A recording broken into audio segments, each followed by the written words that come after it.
Bozorda katta treyderlar qiziqishni boshlagani va millionlab dollar kirayotganini qanday bilish Uchun mumkin? eng avvalo onda brokerdagi grafikni qo'shib olasizlar va keyin volume indikatorini qo'shamiz.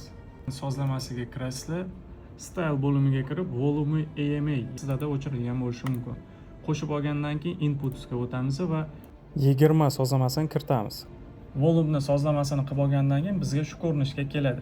Bu yerda qizil chiziq volum 20, yashil esa, qizil esa bu bozordagi savdo hajmini qaysi tomonda ustunlik kattaligini ko'rsatadi. Agar sizda moving average, ya'ni mana shu qizil chiziqdan yashil yuqoriga yopilgani sari chap tomondan buy qidirishni boshlaysiz degani. Agar aksincha bo'lsa, qizil yuqoriga yopilishni boshlasa, sell qidirishni boshlaysiz degani. Agar bozor o'sha yerda ikkalasini ham yorolmasdan yonga yurgani sari bu yerda boshida qaysi biri bilan yorib chiqilgan bo'lsa, shu tomonga nisbatan bozorda kuch katta degani. Aytgancha, buni faqatgina analizda bitta brokerda ko'rsatildi.